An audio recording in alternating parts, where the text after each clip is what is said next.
ठंड में भूसे से बने ससुराल आए दुबई वाली बहू। अरे भाई, इनके तो दिन ही फिर गए। अभी तक तो इन लोगों की जिंदगी सिर्फ भूसे की झोपड़ी में कट रही थी और अब देखो जरा कितना आलीशान घर बना लिया है। अरे माँ जी, बहू नहीं आई इनकी दुबई वाली, वो ही इन्हें पैसों में खिला रही है, वरना इनके खुद तो कुछ करने की बस की नहीं है। क्या बोल रही है? पहले तो कहती थी कि बहू इतनी अमीर है लेकिन ससुराल वालों को घास तक नहीं डालती, और अब बोल रही है ये उसी ने ये सब किया है।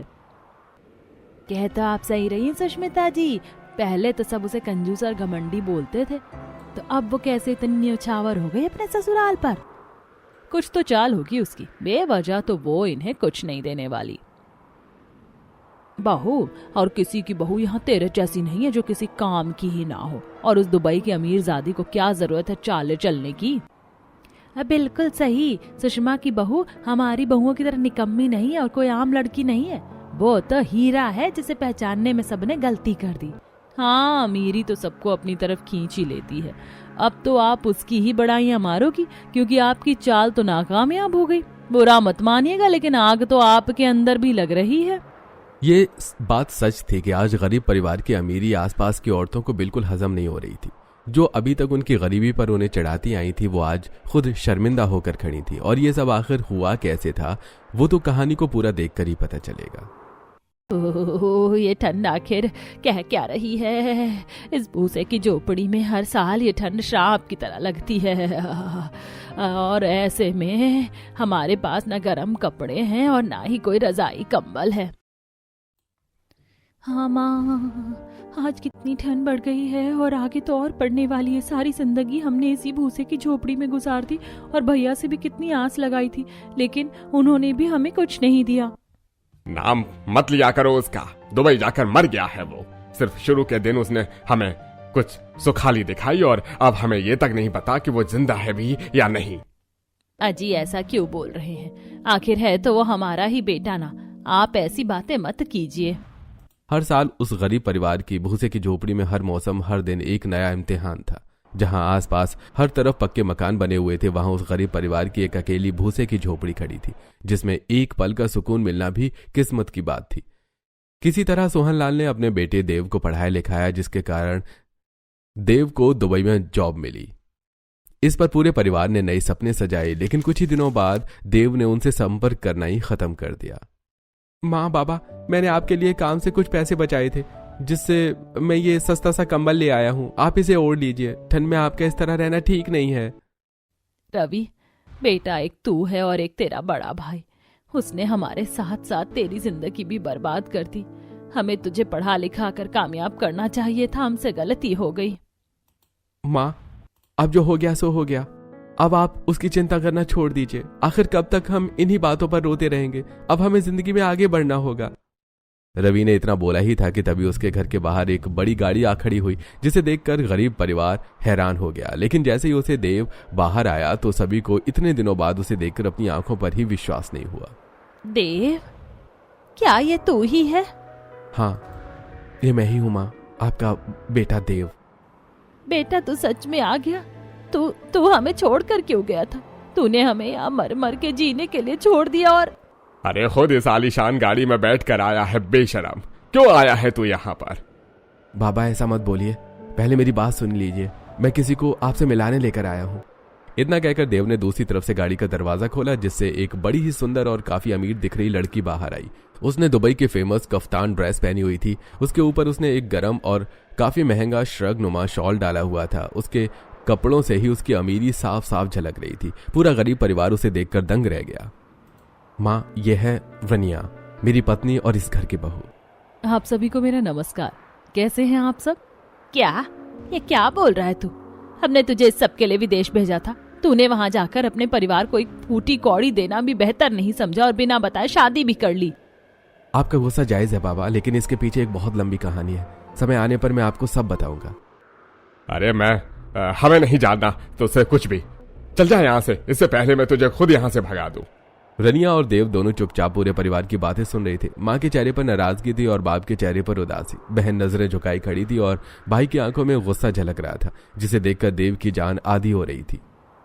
माँ जी, बाबा जी, आप सभी का गुस्सा जायज है, लेकिन हम आपसे एक मौका चाहते हैं। हम वादा करते हैं कि जो भी अब तक खराब हुआ है वो सब फिर से सही कर देंगे। गरीब परिवार को रनिया का हुलिया देखकर बिल्कुल नहीं लगा था कि वो इतने अच्छे से हिंदी बोल सकती है। रनिया ने हाथ जोड़कर सबसे विनती की, जिस पर सोहनलाल ने उन दोनों को एक मौका देने की सोची। वहीं सुषमा इस सब से बहुत ज्यादा नाराज थी। सुषमा, चाहे हमारे बेटे ने कुछ भी किया, लेकिन इसमें इस बच्ची की क्या गलती है? अब यह हमारे घर की बहू है और हम इसे इस तरह जाने को नहीं बोल सकते। हाँ बाबा, इन्होंने जो किया, लेकिन हम इनके जैसे नहीं बन सकते, इसलिए हमें इन्हें एक और मौका जरूर देंगे। इस तरह देव और रनिया की आंखें चमक उठी। सुषमा ने इस मौके के ऊपर ही बिना खुशी के रनिया का गृह प्रवेश किया, लेकिन रनिया को पूरा भरोसा था कि वो अपने ससुराल वालों का एक न एक दिन दिल जीत ही लेगी। लेकिन जब वो उस छोटी सी भूसे की झोपड़ी में गई तो उसका मन काफी उदास हो गया। अरे, ये लोग इस छोटी सी भूसे की झोपड़ी में कैसे गुजारा कर रहे हैं? यहाँ तो जरूरत का कोई सामान नहीं है। क्या सोच रही है बहू? भले ही ये हमारी छोटी सी झोपड़ी है, लेकिन तेरे आलीशान मकान से बहुत बेहतर है, और अब तो तुझे यहीं रहना होगा। नहीं माँ जी, मुझे यहाँ आप सभी के साथ रहने से कोई दिक्कत नहीं है, बल्कि मैं तो बहुत खुश हूँ। मेरे सामने अच्छी बनने की कोशिश कर रही है। इसके हुलिये को देखकर ही पता चल रहा है कि इसने मेरे बेटे को कैसे बातों में लिया होगा। आज हमसे उसे छीन कर खुद उसके पैसों पर राज कर रही है। माँ, खाना बन गया है, चलिए खाना खा लेते हैं। और भाभी, आप तो हमारे साथ जमीन पर बैठकर हमारा सादा सा खाना खाएंगी नहीं, इसीलिए आपको जो खाना हो खुद इंतजाम कर लो। नहीं स्वाति, प्यार से बना है, मैं सब खा लूंगी और मुझे कोई दिक्कत नहीं है आपके साथ जमीन पर बैठकर खाना खाने में, लेकिन उससे पहले। इतना बोलकर रनिया अपने बैग से एक बड़े ही गर्म और नरम स्वेटर और एक मोटी शॉल जो निकाल कर लाई, जो कि देखने में काफी महंगे लग रहे थे। स्वाति और माँ जी, सर्दी बहुत है, आप इस तरह से इतने हल्के कपड़े पहनकर मत रहिए, नहीं तो आपको सर्दी लग जाएगी। आप मेरा स्वेटर और शॉल ले लीजिए। क्या साबित करना चाहती है तू हमारे सामने भली बनकर? तुझे क्या लगता है कि हम जानते नहीं है कि ये सब कुछ हमारे बेटे की कमाई का ही है? उसके पैसे पर कब्जा जमाए बैठी है और हमारे सामने भली बन रही है। माँ जी, मैंने किसी के पैसों पर कोई कब्जा नहीं जमाया है, लेकिन अगर आपको लगता है कि आपके बेटे के पैसों की चीजें हैं, फिर तो आपको खुशी के साथ इन्हें स्वीकार करना चाहिए। रनिया का जवाब सुनकर कुछ देर के लिए स्वाति और सुषमा दंग रह गईं। बहुत चालाक हो ना तुम, लेकिन कान खोलकर सुन लो, हम तुम्हारी बातों में बिल्कुल नहीं आने वाले। चलिए माँ। रनिया से स्वेटर और शॉल लिए बिना ही दोनों माँ बेटी नाराज होकर खाना खाने बैठ गईं। वहीं रनिया हाथों में गर्म कपड़े लिए बेबस खड़ी रही। सुषमा और स्वाति रनिया से कुछ भी लेने को तैयार नहीं थी। वो अपने उसी एक कंबल से गुजारा कर रही थी, जिसे देखकर रनिया को बिल्कुल भी अच्छा नहीं लग रहा था। इसी तरह कुछ दिन बीत गए और ठंड अब और भी ज्यादा बढ़ने लगी। अरे, लगता है इस बार ये ठंड हम जैसों की जान लेकर जाएगी। बाबा जी, माँ जी और स्वाति ने मुझसे ये गर्म कपड़े और स्वेटर नहीं लिए, लेकिन मुझसे आपको इस तरह सर्दी में ठिठुरते हुए देखा नहीं जा रहा। आप मेरी खुशी के लिए कंबल ले लीजिए। जरूरत नहीं है, मुझे तो उससे कोई नाराजगी नहीं, तुझे जो भी करना है कर। सोहनलाल की बात सुनकर रनिया के चेहरे पर एक बड़ी मुस्कान आई और उसकी आंखें खुशी से चमकने लगी। उसने तुरंत अपना नरम कंबल लिया और सोहनलाल को उड़ा दिया। वहीं बाहर सामान लेने गई सुषमा और स्वाति ठंड में कांप रही थी। स्वाति, आज हमने बाहर आकर गलती कर दी बेटा। कितनी ठंडी हवा चल रही है, ऐसा लग रहा है हम यहीं जम जाएंगे। अरे, कैसे ठंड में ठिठुर रही हैं सुषमा जी? आज सर्दी बहुत ज्यादा है और आप यही वही गर्मी की सूती साड़ी पहनकर बाहर आ गई हैं। ऐसे में तो सर्दी लगेगी ही ना। क्या बताएं माधवी जी, आप तो जानती ही हैं, हमारा घर एक भूसे की झोपड़ी है। हम गरीबों के पास कहाँ कोई सहूलियत की चीज है। अरे, आपका बेटा दुबई से कुछ नहीं लाया क्या? हमने तो सुना था कि आपका बेटा बहुत कुछ लेकर आया। माधवी के बहुत कुछ का मतलब सुषमा पूरी तरह समझ गई। सुषमा को उसकी बात बिल्कुल पसंद नहीं आई, लेकिन फिर उसने मन में इस सब की वजह रनिया को ही माना। सुषमा माधवी से और बात करे बिना जो कुछ सामान लेने आई थी वो भी बिना लिए ही वापस जाने लगी। माँ, ऐसा भी क्या गुस्सा, हम कुछ लिए बिना ही जा रहे हैं। थोड़े चावल और तेल लेने ही तो आए थे, अब घर में खाने को क्या बनेगा? जिंदगी झंड करती इस दुबई की महारानी ने हमारी कितनी बदनामी हो रही है, और वो अभी भी इतने शान से हमारे घर में रह रही है, और हम अपने बेटे की वजह से बेबस होकर कुछ नहीं कर पा रहे हैं। सुषमा और स्वाति जैसे ही घर पहुंची तो सुषमा का गुस्सा और माधवी की चिंता हैरानी में बदल गई। उन्होंने देखा कि उनकी झोपड़ी के कच्चे फर्श पर एक गर्म मोटा गद्दा कंबल के साथ बिछा हुआ था, जिस पर रनिया बैठी हुई थी। वहीं चारपाई पर भी एक गद्दा बिछा हुआ, जिस पर सोहनलाल एक नरम कंबल ओढ़कर सो रहा था। बस इतनी ही हिम्मत थी तुझसे, अब क्यों मंगवा लिया ये सब? जिस तरह हम रहते हैं वैसे ही रहे ना। अपने इस गद्दे से पूरी जगह घेर ली, अब हम क्या तेरे सर पर सोएंगे? नहीं माँ जी, ये गद्दा आप सभी के लिए है और ये मैंने नहीं मंगाया, ये तो देव जी लेकर आए। आप इतनी ठंड में एक चटाई पर चादर बिछाकर गुजारा करते हैं, भला देव जी ये सब देख सकते हैं क्या? अगर ये मेरा बेटा लेकर आया है तो मुझे कोई दिक्कत नहीं, लेकिन अगर ये तूने मंगाया तो अभी के अभी से यहाँ से हटा ले, वरना मैं इसे जला दूंगी। रनिया समझ नहीं पा रही थी कि अचानक ही उसकी सास को इतना गुस्सा क्यों आ रहा था। सुषमा का चेहरा गुस्से से लाल हो रहा था, जिससे रनिया समझ गई कि बाहर कुछ तो जरूर हुआ है, लेकिन उसने अपनी सुषमा से कुछ पूछना जरूरी नहीं समझा। अब इसी तरह रनिया अपने ससुराल वालों के लिए गर्म कपड़े, गर्म बिस्तर, हीटर, गैस चूल्हा जैसी चीजें का इंतजाम देव के नाम पर कर रही थी। मुझे समझ नहीं आ रहा कि मैं तुम्हारा किस मुंह से शुक्रिया अदा करूं रनिया। पहले तुम मेरा साथ दिया और अब तुम इतना कुछ मेरे परिवार के लिए कर रही हो। देव जी धीरे बोलिए, माँ बाहर चारपाई पर ही बैठी हुई है, अगर उन्होंने सुन लिया तो अब तक किया सब बेकार हो जाएगा। रनिया, तुम्हें मेरी वजह से न जाने क्या क्या सुनना पड़ रहा है। इतना सब कुछ करने पर भी तुम्हें बदले में परिवार का साथ तक नहीं मिल रहा। अब मैं कुछ छुपाना नहीं चाहता, मैं सबको अभी सब कुछ बता दूंगा। नहीं नहीं देव जी, ये सही समय नहीं है। लेकिन देव ने रनिया की बात नहीं सुनी। उसे अपने ही परिवार का रनिया के साथ ऐसा बर्ताव करना बिल्कुल बर्दाश्त नहीं हो रहा था। वो झोपड़ी से बाहर आया, जहां उसके माँ, पापा और स्वाति तीनों चारपाई पर बैठे धूप ले रहे थे। अरे तू सोकर उठ गया बेटा? पता है तूने जो चूल्हा लाकर दिया है वो तो बड़े ही काम का है, उसमें तो लकड़ियों का भी इस्तेमाल नहीं करना पड़ता, एक ही झटके में आग जल जाती है और खाना चुटकियों में बन जाता है। और भैया बिस्तर तो बहुत ही ज्यादा नर्म और गर्म है, अब तो हमें सर्दियों में भी सुकून की नींद मिल रही है। आप सब मुझे माफ कर दीजिए, दरअसल मुझे आपको कुछ बताना है। ये सब मैंने नहीं, रनिया ने किया है। मिस्टर देव, क्या आपको पता है कि आपसे कितनी बड़ी गलती हुई है? आज तक किसी भी वर्कर ने मेरे साथ बेईमानी करने की कोशिश कभी नहीं की। नहीं सर, मैंने कुछ नहीं किया है। आप किस बारे में बात कर रहे हैं? झूठ मत बोलिए मिस्टर देव, ये दुबई है और यहाँ इस तरह की बेईमानी नहीं चलती। आपकी वजह से मेरा बहुत बड़ा नुकसान होने वाला था, लेकिन टाइम पर मिस्टर सैयद को सब पता चल गया और उन्होंने मुझे इन्फॉर्मेशन दे दी। सर जहाँ तक मैं जानती हूँ मिस्टर देव बहुत ही ईमानदार है, वो ऐसा काम नहीं कर सकते हैं। तो आप कहना चाहती हैं कि मैं झूठ बोल रहा हूँ मिस रोनिया? मेरे कहने का मतलब वो नहीं है, कम से कम हमें एक बार किसी पर इस तरह इल्जाम लगाने से पहले सब कुछ पता कर लेना चाहिए। मिस रोनिया, आप मुझे बेवकूफ समझती हैं। मैं सब कुछ पता करने के बाद ये सब कुछ कह रहा हूँ। मिस्टर देव ने काम में बेईमानी की है और इसको सजा भी मिलनी चाहिए। एब्सोल्युटली, हमारे यहाँ कोई भी ऐसा काम करके यूं ही आजाद नहीं रह सकता। मिस्टर देव, मैं अभी आपको अपनी कंपनी से फायर करता हूँ, आप जा सकते हैं। इतना सुनते ही देव की आंखों से आंसू गिरने लगते हैं। देव ने कभी नहीं सोचा था कि दुबई जैसे देश में भी उसके साथ इस तरह का छल कपट कोई कर सकता है, लेकिन वो इस बात को जानता था कि दुबई में भी इंसान ही रहते हैं। देव बेबस होकर बिल्डिंग से बाहर चला आया। उसकी अच्छी खासी जॉब अब उससे छिन चुकी थी। मिस्टर देव, आप कहाँ जा रहे हैं? कहाँ जाऊंगा मिस रनिया, अब तो मुझे अपने घर के अलावा और कोई रास्ता नजर नहीं आ रहा है। नहीं मिस्टर देव, आप इस तरह दिल छोटा मत कीजिए। मैं जानती हूँ आपने कुछ नहीं किया। जहाँ तक मुझे पता है आप यहाँ पर सबसे ज्यादा ईमानदारी से काम करने वाले बंदे थे, और शायद यही बात कुछ लोगों को झिली नहीं।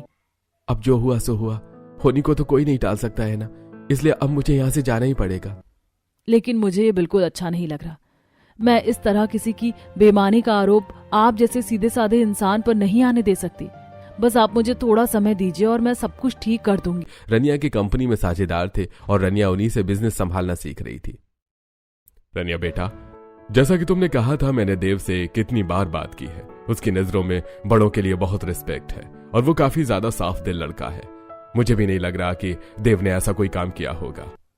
पापा, अब आप ही कुछ कर सकते हो। मिस्टर सैयद ने मिस्टर हमद को बहुत ही बुरी तरह अपनी बातों में ले रखा है। वो देव का चेहरा भी नहीं देखना चाहते हैं। असल में उन्होंने जिंदगी में पहली बार ऐसा धोखाधड़ी देखी है। आज तक किसी भी वर्कर ने उनके साथ ऐसा नहीं किया, लेकिन वो ये नहीं जानते कि हमद ही उनकी आस्तीन का सांप है।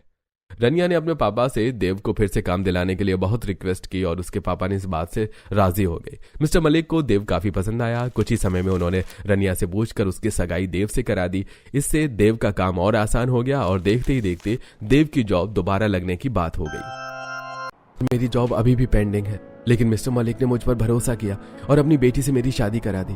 तब से रनिया मेरी हर एक चीज में मदद कर रही है। देव की बात सुनकर पूरे परिवार के होश उड़ गए। उन्हें बिल्कुल यकीन नहीं आ रहा था कि इतने कम समय में देव के साथ इतना कुछ हो गया, और उसने अपने परिवार की चिंता में डालने की बजाय से कुछ भी बताना जरूरी नहीं समझा। इसका मतलब हमने बेवजह ही बहू को इतना बुरा भला सुनाया।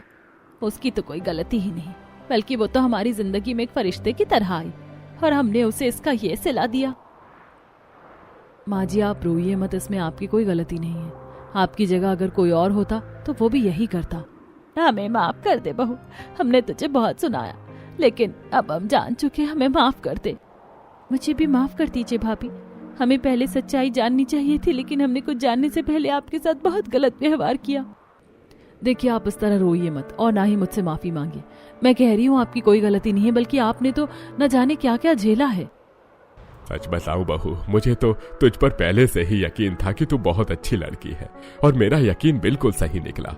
अब जब सास बहू और नंद के बीच में सब कुछ सही हो गया है तो अब रोना बंद करो। इस पर सभी हंस पड़े। इसके बाद कुछ दिन और गुजरे और आज रनिया ने पहली बार भारतीय बहू की तरह साड़ी पहनी और उसके ऊपर एक गरम शॉल डाली, साथ ही मांग में सिंदूर, माथे पर बिंदी लगाई।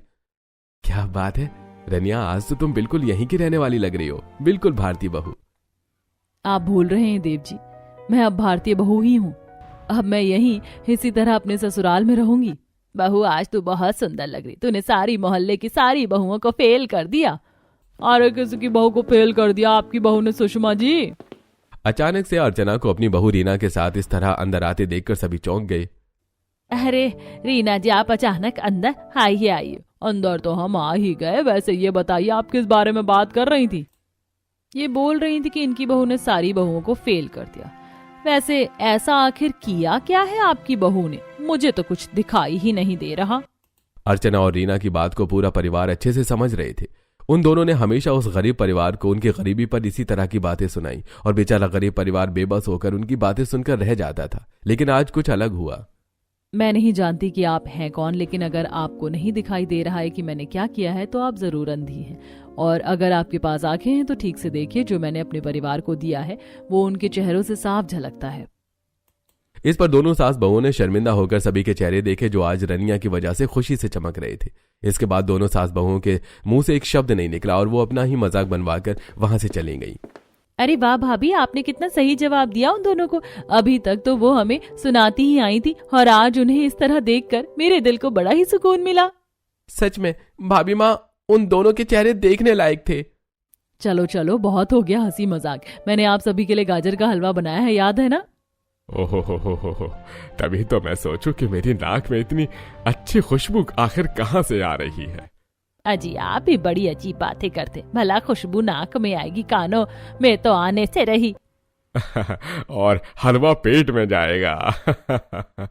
आज अपने परिवार को इस ठंड के बेरहम मौसम में इस तरह खुश देखकर देव की आंखें भर आईं। आज उसके परिवार के पास हर चीज थी और ये सब सिर्फ रनिया की वजह से हो पा रहा था। सभी ने एक साथ नरम और गर्म बिस्तर में बैठकर आराम से गाजर का हलवा खाया और पूरा परिवार पहली बार ठंड का मौसम एंजॉय कर रहा था। इसी तरह कुछ दिन और बीत गए और फिर एक दिन। देव जी, आपकी जॉब की बात हो गई। पापा ने प्रूफ कर दिया कि आपने कोई बेईमानी नहीं की थी। मिस्टर अहमद आपसे बात करना चाहते हैं। क्या सच में? इससे अच्छी बात और क्या हो सकती है? तुम्हारा बहुत बहुत शुक्रिया रनिया, ये सब कुछ सिर्फ तुम्हारी वजह से ही हो पाया है।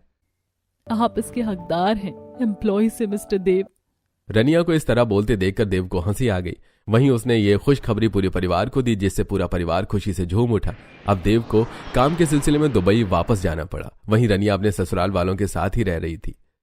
माँ जी, आज खाना मैं बनाना चाहती हूँ। आप मुझे बता दीजिए कि मैं क्या बनाऊँ। गोभी, मटर, पालक पनीर, पराठे या फिर साग बनाऊँ या फिर बथुए के पराठे जैसी खास डिशेस।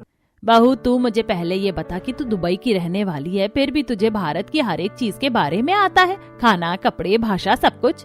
हाँ भाभी, मैं तो आपकी हिंदी सुनकर काफी हैरान थी। मैं आपसे इस बारे में पूछने वाली थी। अरे माँ जी, स्वाति, मैं आपको बताना भूल गई कि मेरी माँ एक भारतीय महिला ही थी और मैं उनके साथ ही यहाँ रहा करती थी। लेकिन जब मैं 15 साल की थी तब वो हमें छोड़कर चली गई और फिर पापा मेरी पढ़ाई और अपने बिजनेस के सिलसिले में मुझे दुबई ले गए। लेकिन मेरा जन्म इसी देश में हुआ था। बहू, क्या तेरी माँ तुझे 15 साल की उम्र में ही छोड़कर चली गई? और वो एक हिंदुस्तानी महिला थी। हमें माफ कर दे बहू, हमें नहीं पता था कि तूने इतना सब कुछ झेला है। कोई बात नहीं माँ जी, भला इसमें आपको माफी मांगने की क्या जरूरत है? और भाभी, आपने क्या कहा कि आपका जन्म भी यहीं पर हुआ है? उसका मतलब आप भी भारतीय महिला हैं? कह सकते हैं मैं आधी भारतीय महिला और आधी यूएई महिला हूँ, क्योंकि मेरा जन्म यहाँ हुआ है लेकिन मैं ज्यादा दुबई में पली बड़ी हूँ, इसीलिए वो भी मेरा ही देश है। और अब तेरा आगे का समय यहाँ से ही कटने वाला है, क्योंकि अब तू एक भारतीय परिवार की बहू जो है। सुषमा की बात सुनकर रनिया के चेहरे पर मुस्कान आ गई। तीनों सास बहू और बेटी अब एक हो चुकी थी। वहीं दुबई में मिस्टर हमद ने देव को फिर से कंपनी में जगा दी और देव को उसकी जॉब वापस मिल गई। अब देव की काफी अच्छी कमाई हो रही थी, जिससे उसने अपने परिवार के लिए अच्छे बिल्डर से घर बनवाने का काम शुरू कर दिया, जिसमें रनिया ने भी उसका काफी साथ दिया। यकीन नहीं हो रहा है कि हमारा एक आलीशान घर बन रहा है। अब हम अपनी इस भूसे की झोपड़ी से निकलकर अपने आलीशान घर में रहेंगे।